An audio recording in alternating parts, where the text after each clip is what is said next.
फक्त शाळा बदलून गणित पक्क नाही होणार. बरेच पालक म्हणतात माझ्या मुलाचं गणित कच्चं आहे, त्याला गणित जमत नाही, त्याला अवघड वाटतं, खूप घाबरतो. असं नाही जमणार. बघा, गणितचा फक्त 300 रुपयाचा कोर्स केलेला आहे आणि इंग्रजी व्याकरणाचा पण 300 रुपयाचा कोर्स आहे. इंग्रजी मीडियम मध्ये आहे, मराठी मीडियम मध्ये आहे, दोन्ही मीडियम मध्ये गणितचा कोर्स अवेलेबल आहे. हा कोर्स जर केला ना, 10वी पर्यंतचा कोणताही विद्यार्थी असू द्या, 5वीला असू द्या, 6वीला असू द्या, 7वी, 8वी, 9वी, 10वी पर्यंत गणित कितीही कच्चं असू द्या, अतिशय सोप्या भाषेमध्ये 20-20 व्हिडिओ लेक्चर आहेत. मॅथ 1, मॅथ 2 दोन्हीही संकल्पना इतक्या सुंदर पद्धतीनं शिकवलेलं आहे की येड्यातल्या येड्या पोराचं सुद्धा गणित पक्क होईल, ही माझी गॅरंटी आहे. फक्त 299चा कोर्स आहे मॅथचा आणि 299चा कोर्स आहे इंग्रजी व्याकरणचा, ग्रामरचा.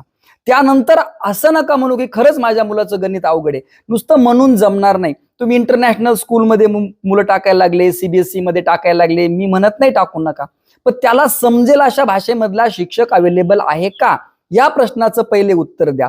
तुम्ही एखादं लेक्चर करा ना त्या शिक्षकाचं, त्या शिक्षकाच्या एका पिरियडला तुम्ही बसा. जर तुम्ही लाखो रुपये फीस भरताना भरा, काही प्रॉब्लेम नाही. ते कोणता केरळचा, बंगालचा, कन्नड, मल्याळम कोणताही शिक्षक असू द्या, त्याच्या एका पिरियडला पाठीमागं तुम्ही बसा. जर तुम्हाला समजेल तरच तुमच्या मुलाला समजेल, कारण मुलगा तुमचा आहे. आणि जर तुम्हाला समजत नसेल तर तुमच्या मुलाला कधीच समजणार नाही. त्यामुळे शिक्षक निवडताना एक सुरुवातीचा शिक्षक असा द्या की जो त्या मुलाला समजून सांगेल त्याच्या भाषेमध्ये. त्यावेळेस त्या मुलाचं आणि त्याचं ब्लूटूथ कनेक्शन जुटेल. इथे दुसरीकडे जुटायला लागले ब्लूटूथ कनेक्शन, त्यामुळे मुलगा शिकणार नाही. बघा, मराठी भाषेतला मी माणूस आहे, मराठीचाच विद्यार्थी मी सुद्धा आहे. सोप्या पद्धतीनं मुलांना कसं शिकवायचं, हिस्ट्री टाईप मुलांमध्ये गणित कसं घुसवायचं हे मला माहिती आहे. अतिशय संख्यापासून, नंबर पासून ते पार त्यांच्या ग्राफ पर्यंत सर्व डिटेल सिस्टमॅटिक शिकवलेलं आहे. 1.5 ते 2 महिन्यामध्ये आरामशीर हा कोर्स पूर्ण होतो. तुमच्या मुलाची भीती कायमची निघून जाते. त्यामुळे हा कोर्स नक्की करा. परत म्हणू नका माझ्या मुलाचं गणित कच्चं आहे.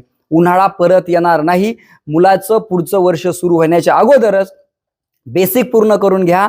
काही प्रॉब्लेम असेल तर मला मेसेज करा. जय हिंद, जय महाराष्ट्र.